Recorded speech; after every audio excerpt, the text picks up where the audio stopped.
I got to do right by Justin Fields. I've got to do right by Justin Fields.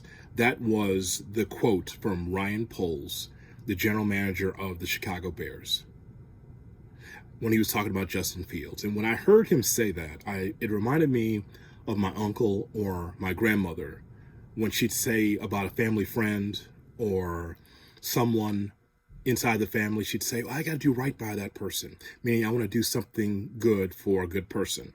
And so Ryan Poles decided to trade Justin Fields to the Steelers. Justin Fields is no longer a Chicago Bear. That trade taking place on Saturday afternoon. And so it's a little bit of a tricky trade because it's for a 6th-round pick in 2025. It becomes a 4th-round pick if Justin Fields plays 51% or more of the snaps with the Steelers. The depth chart for the Steelers looks like this. It's Russell Wilson as the lead quarterback, not a quarterback competition. It's Russell Wilson, and then Justin Fields is the backup in Pittsburgh. Being in Pittsburgh is a good thing for Justin Fields and for the Bears, and here's why. Clearly, Ryan Poles looked at Justin Fields and said, he's not my quarterback. That's something that's not talked about enough. I've said this many times on the Cap and J Hood Morning Show.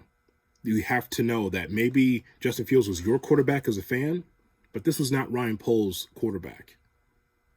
It's a quarterback from a previous regime. And so you look at the quarterback class last year with C.J. Stroud and Bryce Young, and the Bears passed on that quarterback class because it would have been unfair for the Bears to say, okay, I saw enough of Justin Fields, we're going to trade him now. What happened is that they passed on the quarterback class, and now you have DJ Moore and others on this football team last year. And so here's another 17 games for Justin Fields.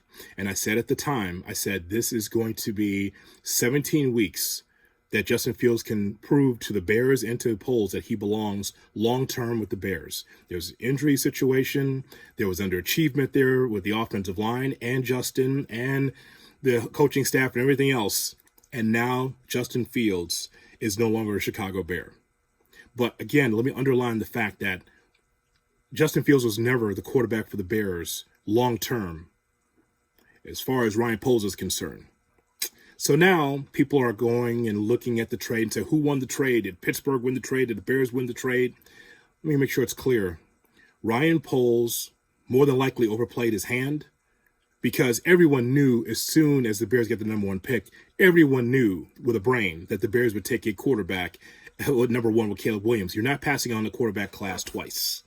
You can do it once, but you're not going to do it twice, especially in organizations that's been bereft of a quarterback for such a long, long time. They were not going to pass on the quarterback class twice. I said that for weeks on here.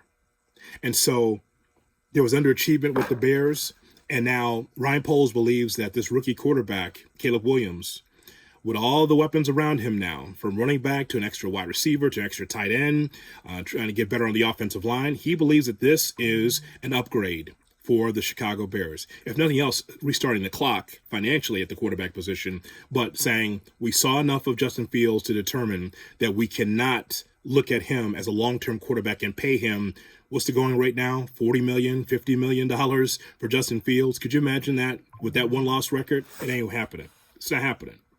Now, my breakdown of this is simple. I think it's clear that the Bears did not have the infrastructure for Justin to succeed. At the same time, though, Justin underachieved himself, that he didn't get better from year to year. He did not. He can run with the football. He has a strong arm. He does have weapons, but does he need the 85 Bears offense for him to be able to get the ball down the field and to win? I mean, the point is that I'm moving on because I'm a Bears fan, and everyone else should move on as well. Things have changed at House Hall in a big way. And I know that for some, it's kind of like this big change of, my God, the whirlwind of moves, trading the quarterback, the starting quarterback, and making all these moves and moving up and down the draft and all this stuff. It's different. The mood has changed at House Hall. It's completely different than what it used to be. These are not cursory moves or just, throw money at a situation and for one position and then just keep it moving. No, Ryan Poles is doing a lot of moves. He's doing a lot of things. And the reason why he's doing that is because he looks at it and thinks, hey, 3 wins and 7 wins to the playoffs. That's his thought. Time will tell on whether or not that is going to happen. but I will applaud him for being able to make moves to try to make this football team better. All that salary cap money and this draft capital with the number 1 pick in back-to-back years, that is a good thing. Just remember, you have to determine, are you a Bears fan or a Justin Fields fan? I'll be watching Justin in Pittsburgh, and I hope he plays well. I hope he balls out. I hope he makes the Bears rue the day that they were able to trade him. But at the same time, I'm watching the blue and orange, and I'm watching them very closely to see how this will all materialize. All these moves does not necessarily mean the Super Bowl next year, but it does mean that the Bears have a commitment to winning. And I've been looking for that for years, a commitment to winning. Comments below. What do you think? Justin Fields now a Pittsburgh Steeler?